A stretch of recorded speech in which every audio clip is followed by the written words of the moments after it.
Hey, creative, the episode I'm sharing with you today changed my life. It changed my work. It changed the way I think about creativity. It is an episode from the archives with artist Patrick Ganino. Patrick makes these incredible, huge murals on the sides of buildings, and they are just unbelievable. You have to check out his work. But he said something to me in this episode that shook me to my core, that changed the way I work on the podcast, on my music, pretty much every aspect of my creative life and life in general. I asked him, because he completes these murals within like 2 or 3 days, Patrick, how do you work that fast? And he said something to the effect of, well, simple. I don't worry about mistakes that nobody else will see. And at that point, I was just poring over my podcasts, investing so many hours trying to get every little piece right. God forbid I took a weird breath. Felt like I had to cut that out. When I heard that, I stopped obsessing and started actually enjoying my creativity, getting the work done faster, and finding the joy that I had as a young creative in this work. It had become hard work. And if you find yourself in a pattern where creativity is just feeling arduous to you, like it's another job, this episode is for you. He's also just a really smart businessman. I think you're going to love it. So check out this amazing episode with Patrick Ganino, and I will talk with you next week. Bye.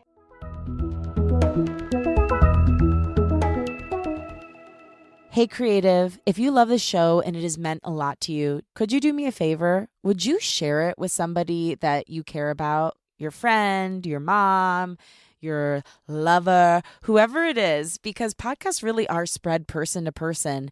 And I don't know about you, but the ultimate influencers in my life are my friends and family. So if all of you could share the podcast with just one person, it would make a massive difference in our creative community, grow it, and we can all help support and lift each other up and get toward our dreams even faster. So please, if you have time today and you feel so compelled, share the show with a friend. Oh, also, if you have time, feel free to pop on over to Apple and leave it a rating and review and a rating on Spotify. Okay, love you. I'm so sick of overthinking and letting fear stop me from taking up space. Are you? Do you find yourself letting fear and overthinking predict your future or affect the decisions you make? Today's guest is an incredible creative soul who will take you through the journey of creating his own business and share some advice for fighting fear in whatever it is that you do. Welcome to Unleash Your Inner Creative with Lauren LaGrasso. I'm Lauren LaGrasso. I'm an award-winning podcast host and producer, singer-songwriter, and multi-passionate creative, and this show is meant to give you tools to love, trust, and know yourself enough to claim your right to creativity and pursue whatever it is that's on your heart. Today's guest is Patrick Ganino. He's an artist, author, and social media expert. He's best known for creating absolutely spectacular murals and paintings for celebs such as Hulk Hogan, Chevy Chase, Rosie O'Donnell, and many more, as well as for writing his own book, The Business of Faux, and his ability to create and curate online communities. Patrick hustled his way to become a professional artist. From the start, he approached art as a business and was relentless in his drive. He doesn't let perfectionism or overthinking get in the way of creating. He always just goes for it and trusts his instincts. From today's chat, you'll learn how to approach your creativity as a business, let go of perfectionism and just make stuff, ways to burst through creative blocks, the power of rest, and so much more. Now here he is, Patrick Ganino.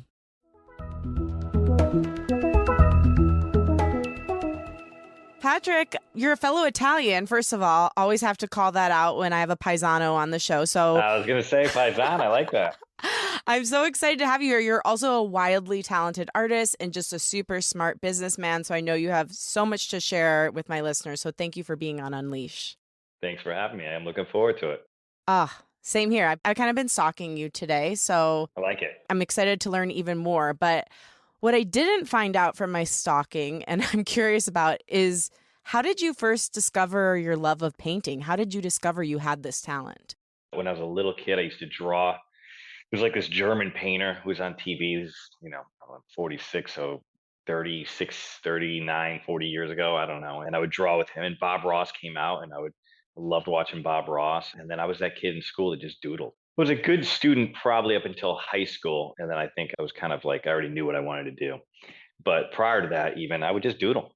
right in my textbooks. I mean, I was constantly doodling. And was being an artist, I mean, I know in Italian American families, sometimes there's like a feeling of, we came from the old country, you got to work hard, get a good job, get benefits. Yeah. Was that something that was part of your family culture? How was being an artist viewed in your family? Well, I think when I first started to do it, I think the family didn't necessarily see it as a way of making income. It was maybe a little bit frowned upon. Not me being an artist, but maybe doing it as a career. Then there was a point where I did show that there was a certain amount of financial freedom and I was making it work. And then, then everybody was kind of like, we always knew you could do it. And it's like, yeah. But I That was always always supportive happens. as artists in general. I mean, my family was super supportive of just me being creative and a little bit of a wildfire. Oh, I love that. I feel the same way. My first job that I got like in the arts was in a Shakespeare festival in Michigan when I was still in college. And my dad was like, "Oh, maybe she can make money doing this," because he's a Right. financial planner. So he always had that fear. So I get curious when I meet my fellow Italians if they had any of that energy You know how it running goes. I through. mean, listen, our ancestors, like my grandfather, I think when he was like 12 years old, he would jump on trains and going across the country to work. And even till, the day he died, I mean, when he passed, we went in his garage and he still had tons of canned tomatoes and Yeah. vegetables waiting for that second depression. And I think that there's an inherent creativity in our ethnicity. Like you're saying, he canned tomatoes. He also had a fearlessness and a feistiness that I know runs through your veins today as you travel all around the country doing art. So it's like 100%. you're really just honoring where you came from, just in a different way. Yeah, I agree. Totally. It's great though. It's a great life to have that fearlessness and to just sort of, I would say like live life. Like I want to live life. I don't Mhm. think I could do a 9 to 5 job. I mean, I've been sort of entrepreneurial since I was a little kid. What does living life mean to you? Like, what is an example of truly living, in your opinion? I think not avoiding things due to fear. Mm, Like I'm experiencing things that not many people that I grew up with do. I mean, I get to travel, I get to climb onto buildings, I get to sort of experience these events that maybe are not typical. And I love it. I love it. And I don't really live by a set of rules necessarily like the most people do. Like I kind of create my own rules. They're all legal, but I create my own rules and I live my life. It's very unconventional. If you ask my wife or my kids or my mother or even my friends, it's not a conventional life. I love what you said about fear because one of the goals of this show is to help people redefine their relationship with fear. Maybe we can't get rid of it, but we can at least take it out of the driver's seat so we're making the choices. Fear isn't making a choice for us. For somebody who is riddled with fear and letting it make choices for them, how can they become more like you and live with less fear? You make logical, educated decisions. So when I make a choice on how I'm going to do something, whether it be in business or just in life in general, I ask myself pros and cons. If the pros are up here and the cons are really here, just do it. Don't think about it so much. Like stop thinking so much. Just do it. And then you're better for it. You really are. You come out better. You're ahead in life. You have experience. You meet people. You're networking. Opportunities provide themselves. Yeah. One thing I really admire about you is the quick paced creativity that you engage with. You create an unbelievably quick rate. And I think so many of us get into more think, less do, and you are totally a less think, more do kind of guy. What is the benefit of creating quickly?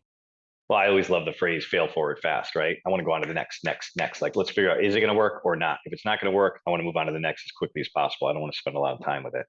As far as painting in general, painting fast, I never wanted to get paid hourly. So even 25 years ago, as a young kid, and I started this business, I was like, I'm not getting paid hourly. I'm getting paid by the job. So I'm either going to bid it properly or I'm not going to bid it properly, but I'm going to get paid for my talents and not do a 10, 12, $20, $40 an hour gig.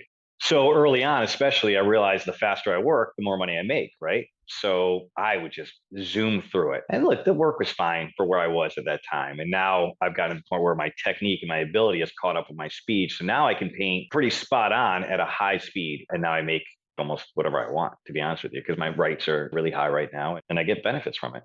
So before you were to the skill level, like were there things that you saw that you're like, oh God, that imperfection, like that's not exactly what my taste would want me to do?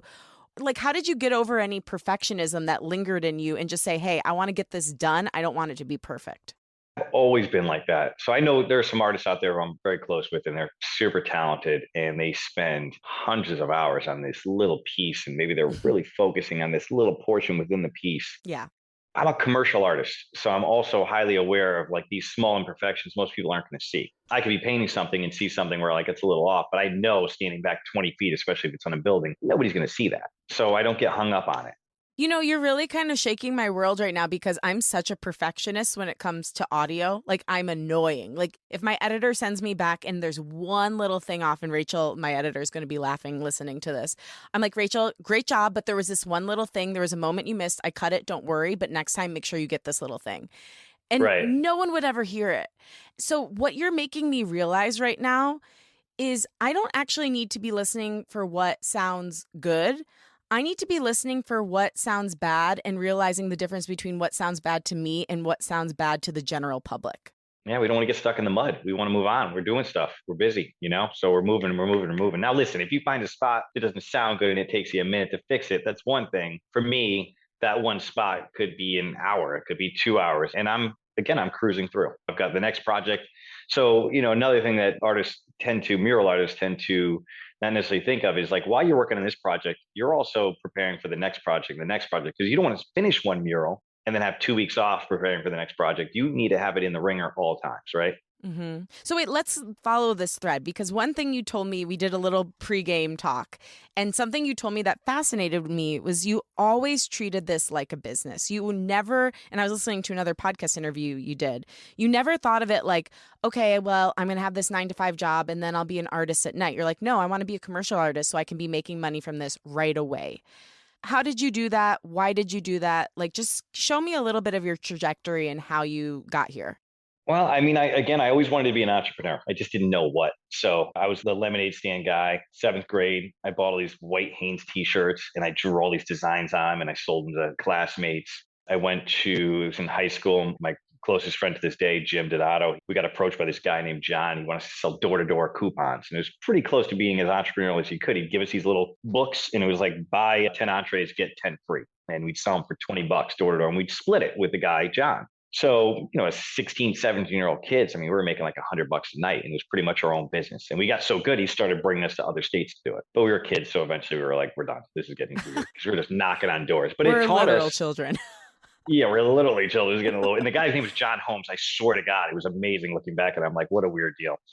But that actually broke that sort of barrier of being uncomfortable with meeting people and getting comfortable with them right away. I mean, I remember there's one point I was walking up to this house and we would basically split up the road, him and I. He would take the right side, I would take left, what have you. And I remember for some reason we were together on this one.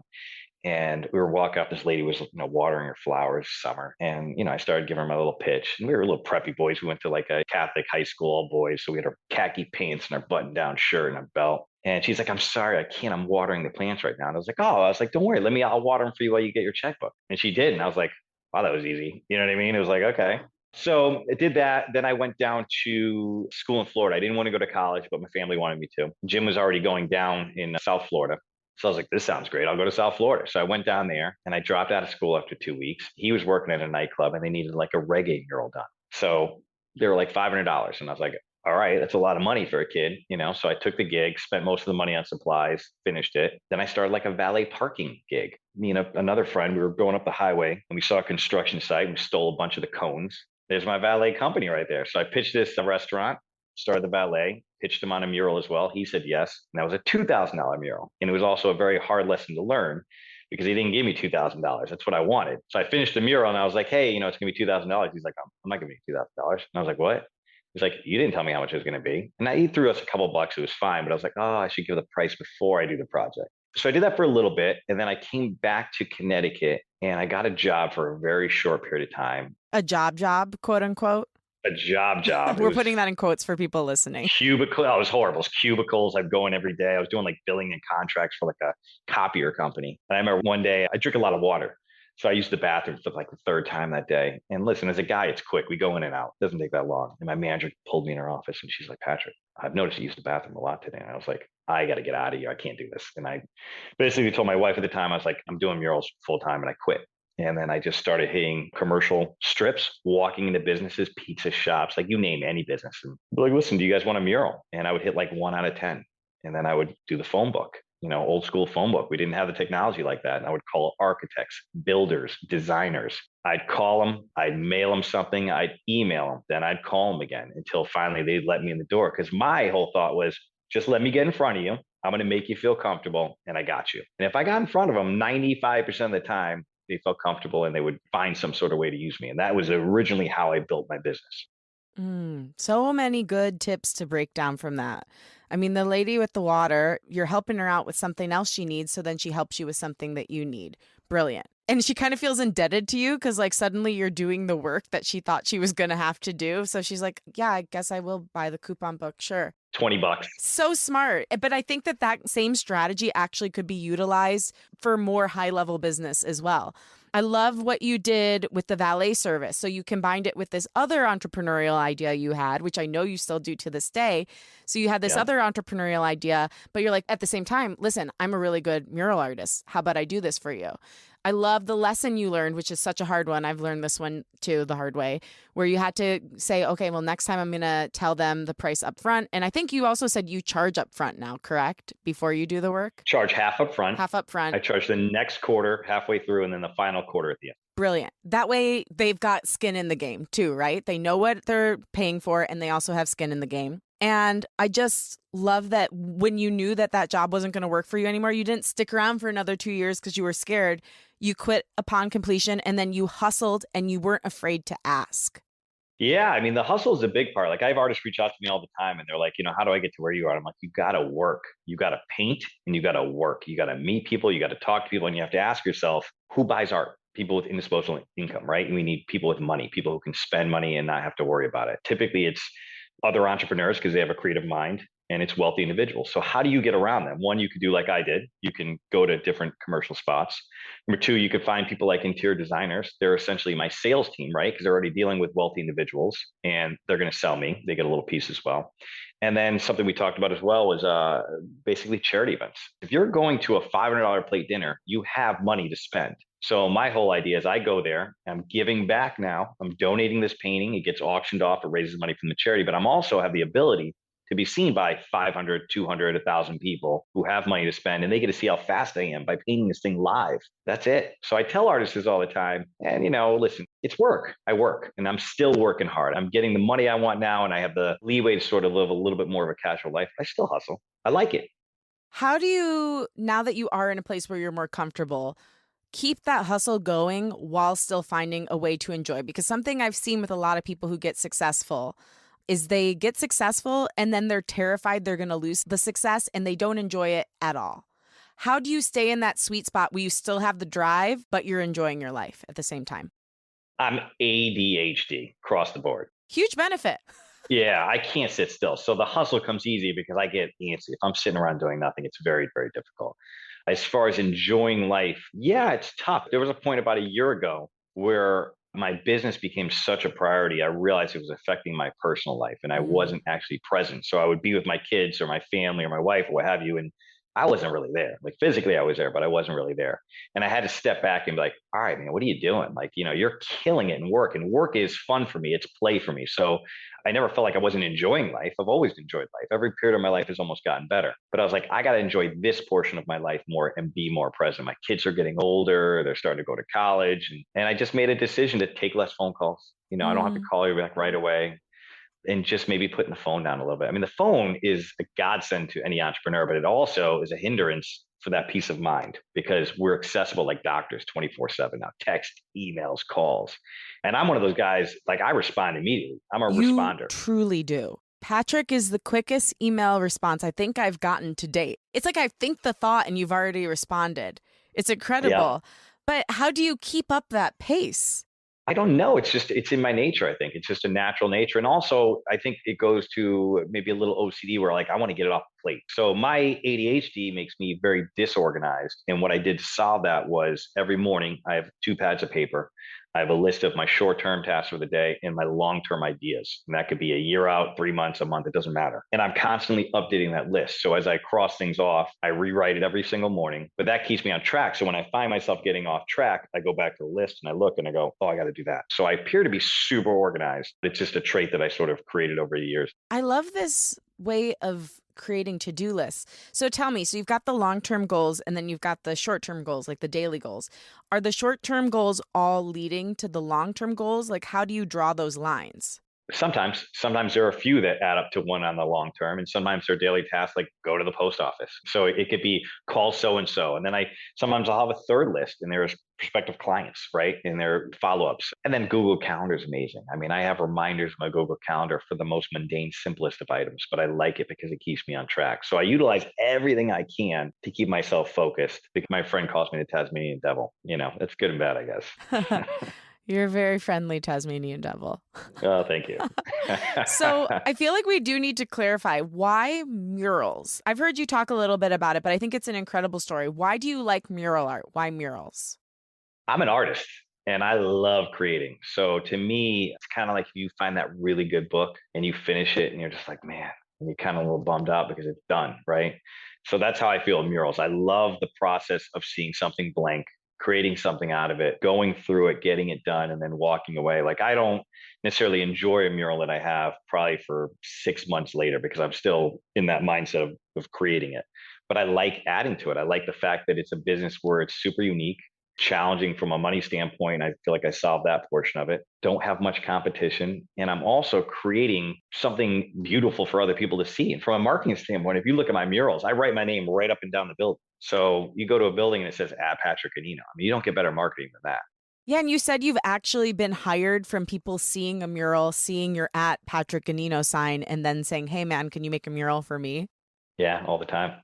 It's crazy. I'm in Texas right now doing a mural in Plano, Texas. I started working in Texas. First time was maybe 4 years ago, and I did a mural on this restaurant on this main street in Frisco, Texas, and I wrote my name up it. From there, a developer saw the name, and hired me to do a couple other buildings, and it started expanding. And now I find myself in Texas many times, many times over the years. I'm probably here once a month. Wow, Yeah, Texas man. Texas is blowing up. So, speaking of your business acumen, I heard you say on this podcast I listened to as well that painting murals is just 20 to 35% of the job. Can you explain what you mean by that and what is the other percentage of the job? Like anything, I mean, when it comes to business, the actual product you have is the product, but like, what do you do with the product? How do you get eyeballs on it? How do you sell it? How do you profit off it? How do you network? How do you market? How do you keep it growing? You have to always be thinking you're putting out fires. I mean, painting is great. Like when I do a mural, I love it. I put in my earbuds, jam to some music, and I'm in peace, right? Mm. But what about all the other time when I'm designing murals, negotiating with clients, dealing with travel, and so on and so forth? So the mural part's the easy part. There was a part though, there was a point back in the day 27 years ago, I'd be like, wow, I wish I could paint a cloud ceiling. And then I get it, I'd be like, I don't know how I'm going to do this. Or the first building, I was like, I have no idea how I'm going to do this. I'm at the point now in my career where I've kind of solved most of those mysteries and I feel comfortable doing almost anything. And that's great because it allows me to sort of just focus on the business aspect. I love that though, that you said yes to it anyway, even though you're like, don't know how it will work out. Always. There's some projects I was like, I have no place doing this at this point in my career. I mean, I think so many people listening relate to this statement you just made. I know I do. Like, I just said yes to something and I'm like, it's a week from now. I have to do it. I don't know how it's going to happen. You'll figure it out. I will. Yeah. But maybe I want to know what would be your advice to somebody like me? Like, what do you do to prepare for those times? Do you just wing it? Like, what is your method of dealing with I don't know how to do this, or in the past, and I don't know how to do this situation?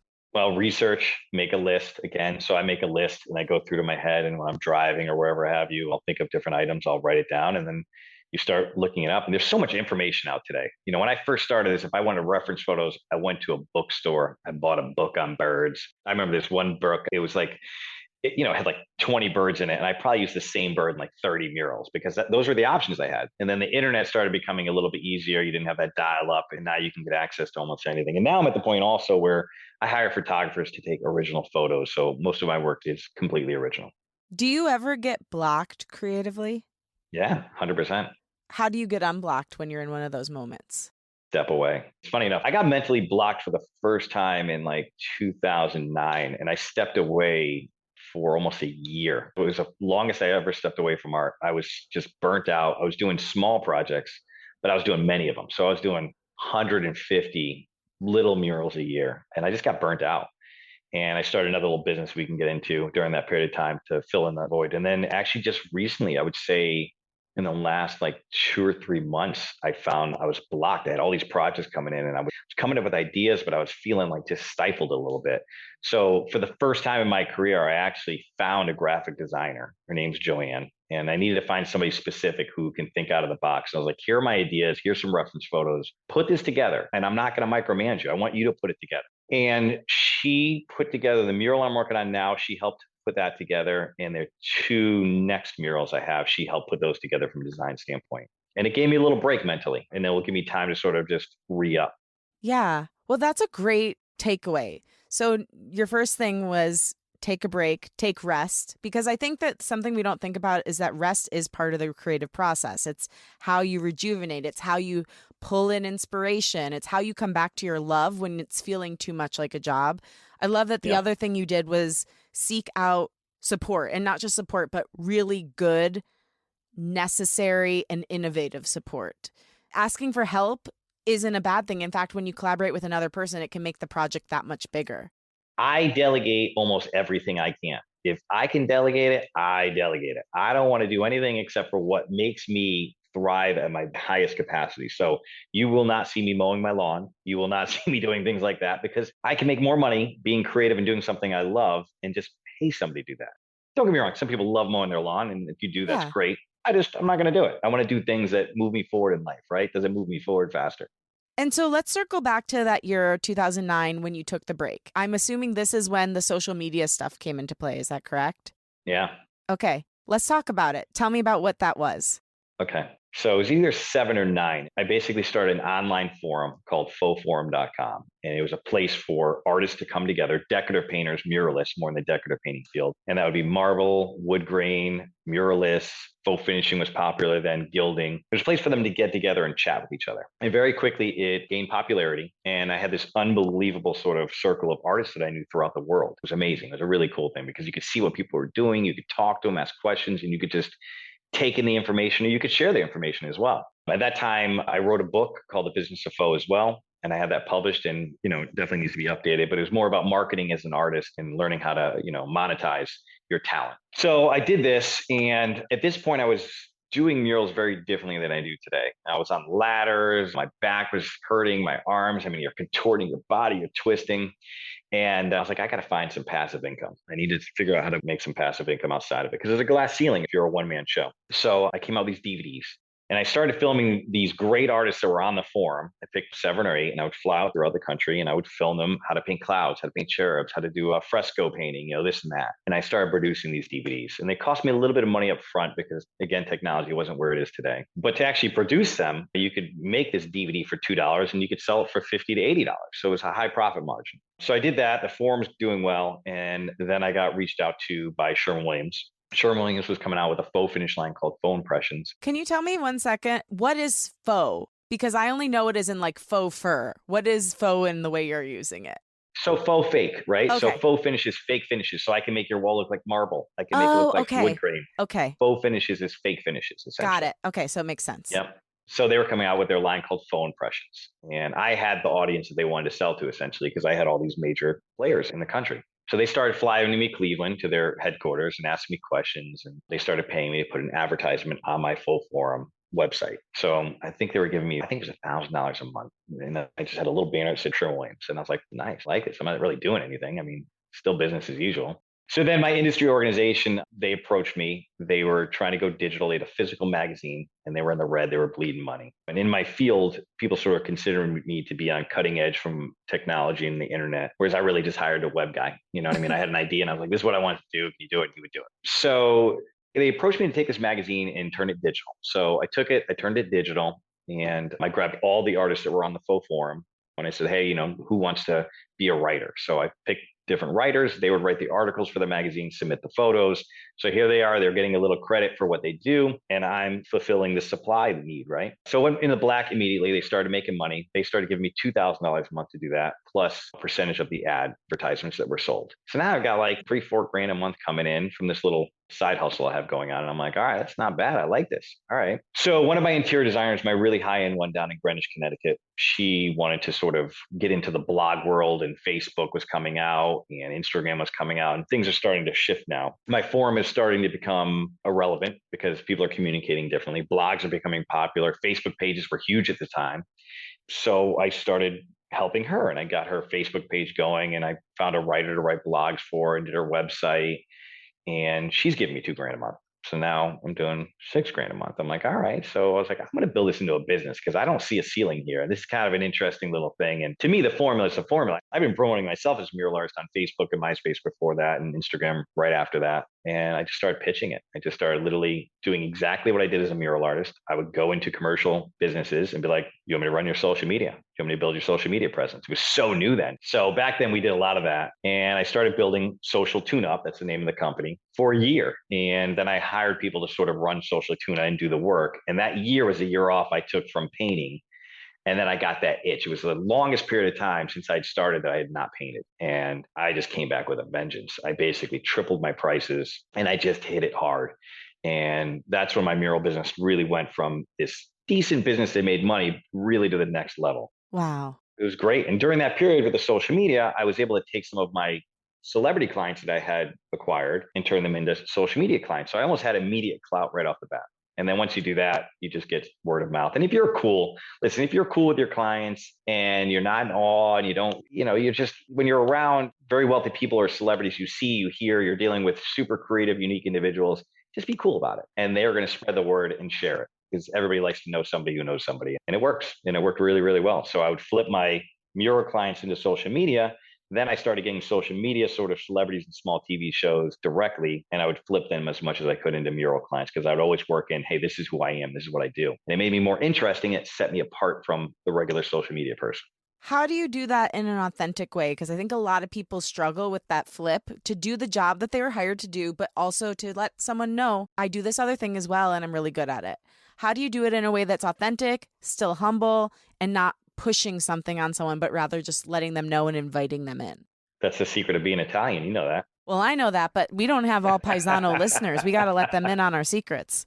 You got to like people. So, we are all built like human lie detectors. We know when someone's full of shit. We know when someone's just not on the level, right? So you got to really like people. I genuinely like people. I was a guy that threw the parties in high school. I was, I love being around people. So, at the same token, we are in sales and we are in marketing, but you have to be genuine. So I would just chat people up. Like, I love getting to know people. I like knowing where they come from. Kind of like, what's the purpose of your podcast? Your purpose of your podcast is to find out, what does Patrick Ganino do? Where did he come from? Why does he do what he does? Or whoever else is on your podcast. Well, I'm like that with everybody. I like to learn who they are, what they do, and I just talk to them. And then at some point it becomes relevant in the conversation of what I do, or they ask me, or they check me out on my Instagram, my Facebook, and they go, I didn't know you were an artist. I wait for that moment. I don't throw it down their throat. I'm super casual about it. If I feel like there's an in and they like art, I'm like, oh, I'm a mural artist. I don't know if you like art, but I'd love to show it to you. Or simple, casual conversations, people to people, just being a regular person. Just don't act like a robot and you will be fine.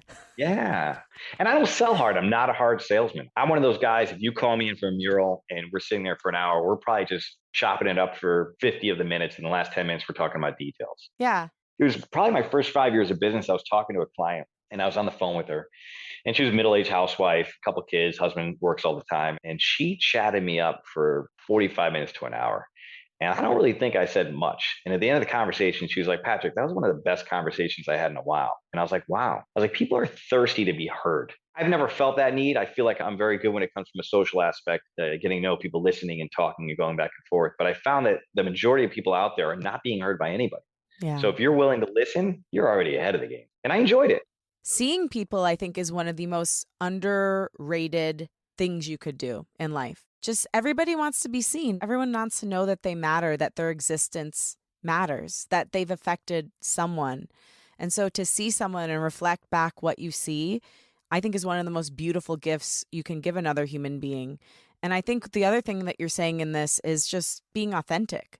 When you are authentically yourself, when you see people, when you build a connection with someone, they want to build a connection back with you.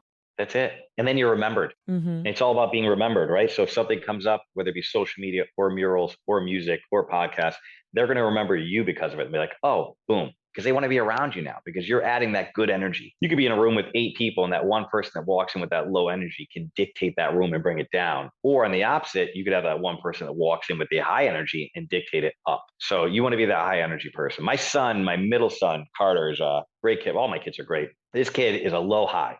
He's very much like me energy wise. And if he's having a bad day, he'll come in. I'm like, Carl, you got to be careful, man. The energy's low, man. And you're going to bring the room down. So just, if you're not feeling up to it, either fake it a little bit or just go to a private space, man, because his energy definitely dictates a room. But I Mm. love that. I love that it's like that because it's raw and it's real, you know? Yeah, that's powerful. But to know the power you have on people, and if you don't want to affect people negatively, figuring out how to sort that out on your own, I think it's a beautiful thing. It's a gift you give to people when you understand how your own energy works. Totally. And that's what I try to instill in him. And I want him to understand that. So you have 3 kids? Is that what I just heard you Three say? kids. 3 kids. Yeah. Okay. And it's 2 sons and a daughter? My oldest is 23. She's Okay. living up in Boston, killing it on her own. Super proud of her. My middle son's Carter. He's 19, first year in college, and he's just very similar to me in the way that he sees life. And my youngest is Colson, who's this crazy creative dynamo. He's either going to run the world or become like a mastermind thief or something. I don't know. No, I'm just kidding. He's a really talented kid, super smart, debates people, straight A's, plays Yeah. the drums, great artist. But all three of them are so uniquely different. But then they're very similar as well, where they don't have fear in life. They do go after life and they're aggressive, but they're polite and sweet at the same time. Like, it's really, really proud of them. My dad, like I said, was a financial planner. My mom worked at American Airlines. So I don't know anything. I was always the weird one. My dad was like, "Oh, you were such a creative kid with your strong emotions and your meltdowns." That's literally what he called them. Like, I was just Yeah. feeling dad, actually. I was reacting normally to the situation instead of pushing it down like everyone else in our family has done. But Right. I wonder how it's been like, observing them, seeing their dad go after their dreams. Like that must have been such a powerful. It's one thing to say your kids can do it, right? Like my parents always told me I could do my dreams, but sometimes I felt like because my parents pursued a more traditional path, I had an extra burden to carry because I didn't have somebody who modeled a similar path to the one I was taking. And it just felt scarier to hold because no one in my family had done it. Have you ever talked to your kids about this, about what it's been like to see a dad who actually has gone after and achieved their dreams? Have you ever talked to your kids about this, about what it's been like to see a dad who actually has gone after and achieved their dreams? I don't know what they think about that. I really don't. It's so normalized. I mean, they've been seeing me do this since they were little tiny kids. I think I'm more strict with my children to a certain extent. My mother and father gave me a very long rope to just be who I wanted to be. And I'm so thankful for that. Maybe too long because I was a wild kid and I lucked out a couple of times. But with my kids, I'm trying to instill maybe a mix between my wife and I's sort of mentality. She went to college the whole time. She was very boop, boop, boop. And I'm more free flowing. I try to give them freedom like my parents did to make their own decision. But listen, they're Italian, they're headstrong, they're stubborn. It's not like I can be like, hey, I think you should do this. They're gonna they're gonna do what they're gonna do. And so I'm open to that. My youngest 6 months ago came and he was super stressed out about school. He's in the AP classes and he's drowning a little bit. He's working till 2 in the morning, straight A's. Da, da, da. He's like, Dad, I need a break. He's like, I'm thinking about taking like a gap year after high school. How do you feel about that? And I was like, listen, you do what you want to do. Like whatever you want to do. Like it's a long life, man. I said, but let's fill out the college applications anyways, because 6 months from now, you may have a change of mind or a change of heart. Yeah. So he did, and he got some scholarships, and now he's all pumped up about it and he wants to go. Because it's a moment, right? We all have those moments in time and we don't want to necessarily react so quickly. Yeah. It's interesting you say that because I wanted to take a gap year between high school and college, and I had to really convince my dad. So I think the way you approached it was smart because if you just been like, no, he would have been like, well, I'm going to do it anyway then. Because my dad at first was saying no, and then I convinced him to let me do it. And then I was like, actually, I don't want that. I'm going to go to Michigan Yeah, State. I just wanted him to like say, yes, you can do it, and I believe in you. totally. So that approach is smart. It's like, okay, yeah, you can do that if you want, but give yourself options. I think with anyone Yeah. creative, anyone stubborn, anyone strong willed with a really strong personality, that's the best approach. I don't know what else to do. They're not going to listen to me. Sometimes they take some advice from me. And I think sometimes it's one of those where Like I'll say something to them, they'll go through the experience and then they'll have the aha moment, be like, oh, he was right. But they've got to figure it out themselves, like you or like me growing up. I mean, you got to figure it out on your own. My parents were, I would get into trouble or I would have these crazy experiences happen and they were super forgiving. They never really panicked or bugged out. They had the thought process, I think, of like, it's life, it's going to work out. What's the worst that can happen? And it usually does. And so I try to, as much as I can, have that same philosophy. So, speaking, because, obviously parenting is like an extreme version of mentoring, but you mentor and teach other creatives, or at least you have in the course of your career. Yep. What is the top lesson you try to instill in anyone who is pursuing a creative career and hasn't found a way to make it lucrative for themselves yet? Do stuff, do things, work. Like you have to work first and foremost. If you don't have a name and you want to do it, you need to produce work. And with the internet now, you can produce work on a regular basis. You can put it out there.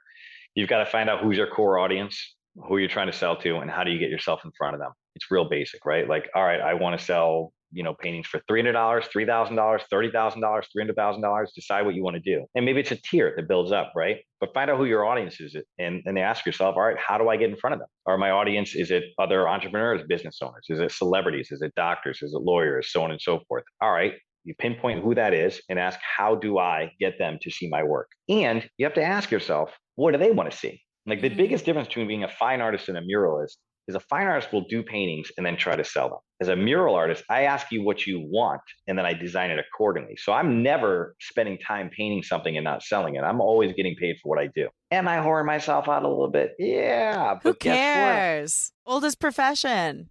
Yeah, whatever, man. I'm down with it. I get to wake up every day and be creative. Now, mind you, early on, I definitely hoard myself out. And now it's to the point where my clients tend to come to me and ask me, what do I think I should do? Like, here's the wall. What would you like to put on it? And I get some ideas and I get to create my own sort of designs accordingly. So it's a nice melt. But yeah, find out who your market is and ask yourself, how do I get there and how bad do I want it? Because being an entrepreneur is not an easy lifestyle. It's got the highs, it's got the lows. You got to have a capacity for stress. You got to get creative financially because sometimes you're going to be broke. I remember early on, I'd have to be like, all right, I got a quarter tank of gas. Which direction am I going to maximize my financial return so I can get more gas? And those were real moments as an entrepreneur. I would figure it out back in the day, like, all right, I can go to the ATM and I can overdraft my bank for $29 fee. All right, my max amount is $500. So I just took a $500 loan out of the bank for $29. That's my interest, and this is Oh. real life. You figure out these things because, all right, I'm not getting paid or the check's not clear until Monday. I need a couple bucks because I got to keep the machine going. That was it.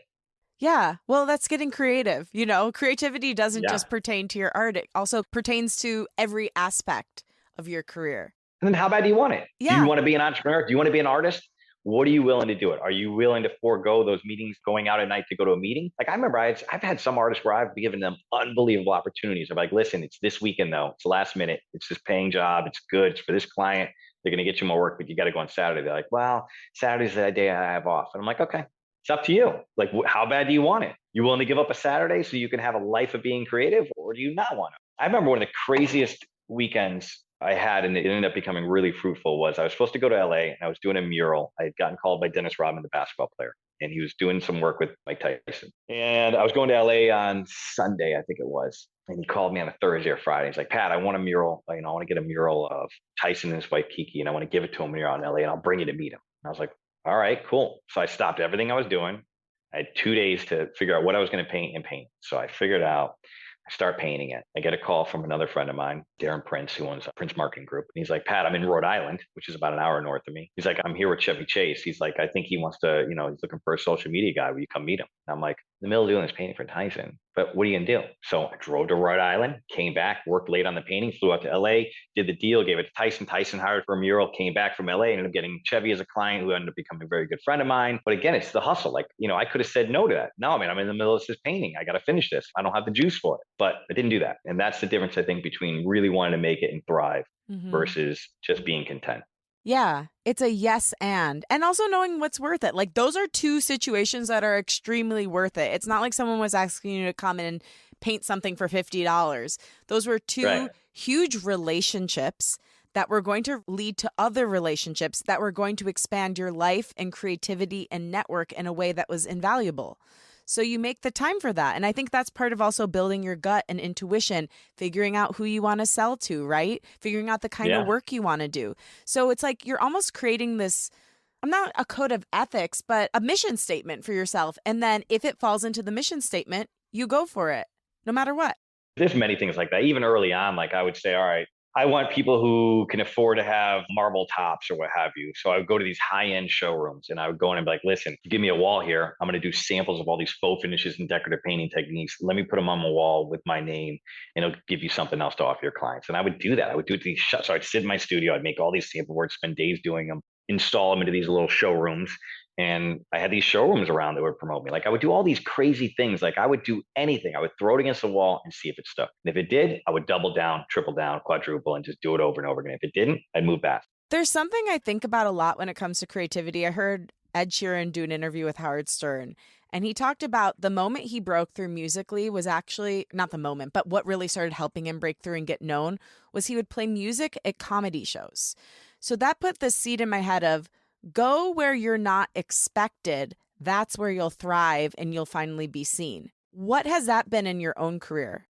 I've met clients in the most random spots, but again, it goes back to enjoying people. Like I could be on a plane and just be rapping with somebody and get like this unbelievable connection. I just have the weirdest, most broad network that you can think of, and it goes all across the board. But it's just talking to people, being nice, being friendly, acts of kindness. Like I believe in all that. I'm a firm believer that if you do something good for somebody, it pays it back. And not in like some weird spiritual way, but if you're adding acts of kindness to the world and you do it to one person, there's one person on the planet that thinks kindly of you.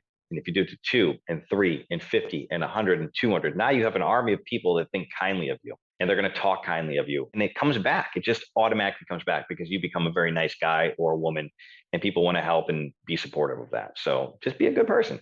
Fair enough. So just to circle back to this money thing, because I think this is a huge blind spot for so many creatives. Just for the record, I've not overdrafted my account in a very long time.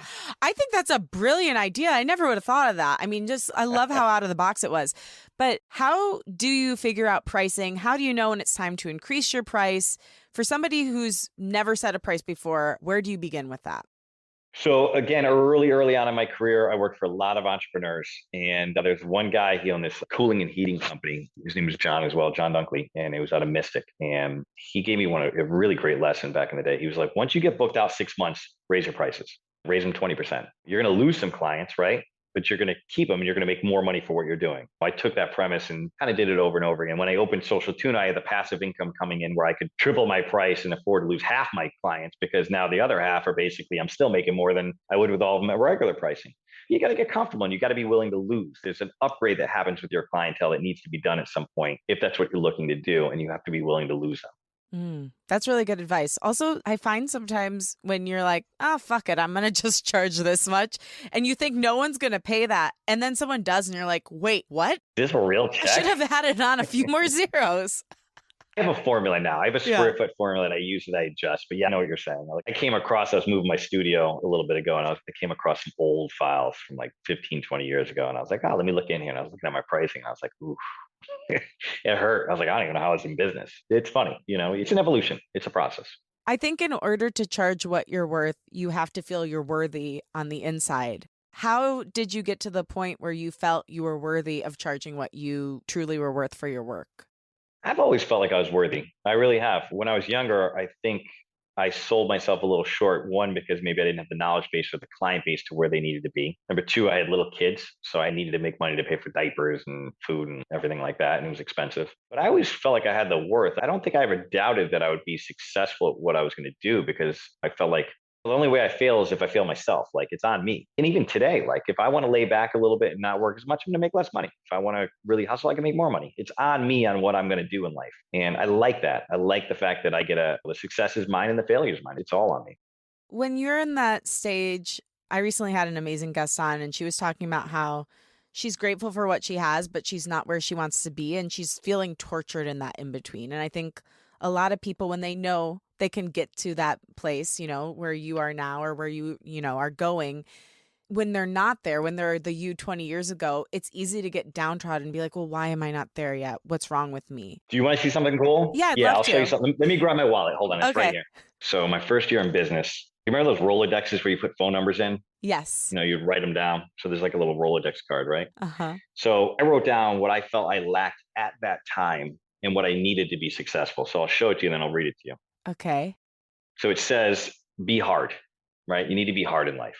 Life is a tough world. It's tough to go out there. You got to be hard. You got to be willing to persevere and so on and so forth. Be smart, use your head, think things through, be smart about what you do and why you're doing it. Patience. I didn't have a lot of patience. So I was like, I got to learn some patience in here. My children did that for me. Pride. Do things that make you feel prideful. Don't go out there and half-ass shit. Even when I do my murals and I have my little errors, there's still murals I'm proud of. Like I never walk away being like, that's a piece of shit. You know what I mean? So pride in what you do. Pride in the way you portray yourself around others. That could be the way you dress, the way you comb your hair. It could be everything. Pride in life. Can you walk around with your head up high? Control. I like to control as many situations as I can, right? I don't like to put myself in a situation where I feel like I have no control. So I don't make half-ass sort of decisions in life. Like we talked about earlier, when I make a decision on whether I'm going to do something, I look at the pros and the cons. If the cons are small and the pros are big, all right, I feel like I have enough control in that situation. I'll do it. Energy. I'm not going to let anybody beat me because of energy. So that guy who wants to take Saturday off, I'm working Saturday, Sunday. If you want to get to that next level, you got to do that. You hear about these super creative individuals and entrepreneurs that live in their car. Like you want it, you go get it. You're not going to beat me because of energy. Motivation. What motivates me? Like find out what motivates you. You need that motivation to wake up. I wake up every day on fire. I'm a 5:30 in the morning guy. Can't help it. My eyes open and I start thinking. I get excited. Love. You love what you do? Do you love the people around you? Do you love your world? Like, all right, you need to have love in your heart. You really do, because that comes out in the way you treat others. And the way you treat others is the way people think of you, and so on and so forth. And then money is the last one. Why am I doing it? I'm doing it to make money. I'm not going to be a starving artist. I'm doing this because I want to be an entrepreneur. Although I love art and I'm so grateful that I have the ability to become an artist and live a life of creativity. But let's say that I was an artist, I'd still be an entrepreneur. I want to make money. So how did having those things on that list help you get through that pain point when you felt I'm not where I want to be? How did that list motivate you to get to where you are now? So listen, we all find ourselves going through life, right? And there are points in life where you're like, I am killing it. Like I love life. Life is amazing, right? Like I'm floating on a cloud right now. And then there are points where you start to maybe feel like maybe a little hole, right? A little void, or you're feeling a little down. You're like, and this happens to everybody, me all the time, right? So the idea is when you start to feel that sort of weird vibe, you say, all right, why am I feeling this way? What am I not doing? What should I be doing? So within business, if I felt like I was getting off track, I would go back to the list and be like, what am I doing? Am I not being patient? Am I not putting myself in control situation? Am I not motivated? Why am I not motivated? And you ask yourself those questions. That list it pertains to me, but everybody has a list that they should have, that they should be able to look back on and say, all right, why am I not feeling like I'm on a cloud? Why am I not feeling like I am loving life right now? Listen, some people are in unfortunate situations where they can't get out of it, but you can do the best you can. Like you go through the list and you do the best you can. And unfortunately, I do believe that the path to happiness comes from doing the things that are hardest, right? The easiest things are eating a gallon of ice cream, drinking your face off, sleeping in. These are the things that are easy, but they're short-term things that make you happy. In the long term, they make you unhappy, right? Maybe you're a little bloated, you feel uncomfortable, maybe you're hungover, whatever it is. So the things that really are the hardest, like going to the gym, eating clean, waking up early, those are things that benefit us long-term in life and make us more successful. So we have to choose, again, if you want to be successful, are you willing to do what it takes to do that? So your friend you mentioned earlier, if she wants to get to that next level, she asked herself, how do I get to that next level? What am I not doing to get to the next level that I need to be doing? Well, yeah, and that list that you made, yes, it's a list to attain the success you want, but it's also a list of values. And I think making a list of your own values and what you value in life, what you think will take you to this like place of more joy than not, more happiness than not, more peace than not, is really important because you have something tangible to go back to. I think so much of what I'm taking away from your story is you made what so many of us think are intangible things tangible. Like you took art and you're like, okay, yeah, I love art and I want to paint, but I also want to make money. So how can I do that? Instead of just like spinning on the question, you're solution oriented. So this idea of making a list of what you value or what could bring you closer to a life that would be valuable to you is brilliant. And then you have something to go back to when you're in those moments of pain or the dark night of the soul. Ooh, the dark night of the soul. That was heavy. Yeah. Listen, I mean, it happens. It happens, especially to creative, sensitive people. Like totally. This is something we go through. While there are gifts that come with it, there's also a pain that can come with it. And so what you're doing is giving yourself a foundation so that when that pain comes up, you have a place to go. You don't fall into it. Well, it's recognizing that this is a moment in time. and I can solve that moment. And taking a little bit of it, looking inwardly and saying, hey, all right, is there anything I can do? Because sometimes there's going to be things that just make you sad and there's nothing you can do about it. And that is what it is. And there is a way I do believe that you can, have a little strength over your mind to sort of correct it a little bit, but it is what it is. But we do own our happiness. Nobody owes us happiness. We owe ourselves happiness, right? I agree. So tell me, okay, Patrick, if you could go back and tell the version of you who stole the cones and was about to make his business with the restaurant owner and paint that picture, anything. If you and that guy were standing in the same room, you and that version of you, what do you think you would say to him and why?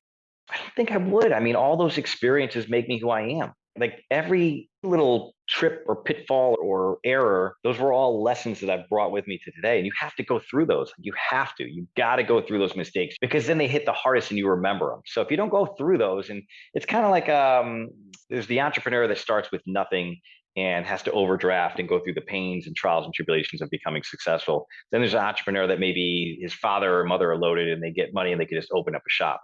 That entrepreneur may still well be very, very successful, but they haven't had to go through and learn all those lessons. They're learning everything real time. Like I had the ability to go through my 20s, my 30s, my 40s, or even my teens earlier and learn all these things. And I like it. I like every period of my life I've loved. And I love the next one even better. So I don't think I would say anything, I maybe smack myself on the butt and be like, go get them.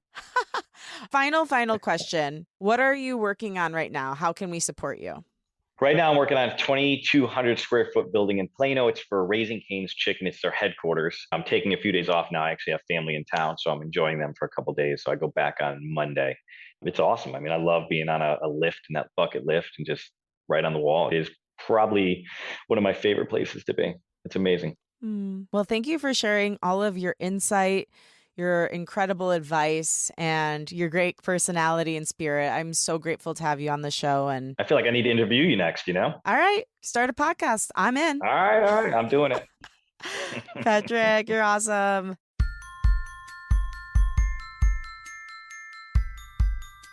Thanks for listening, and thanks to my guest, Patrick Ganino. For more info on Patrick, follow him at Patrick Ganino and visit his website, patrickganino.com. Thanks to Rachel Fulton for helping edit this episode. Follow her at Rachel M. Fulton. Thanks Liz Full for the show's theme music. Follow her at Liz Full.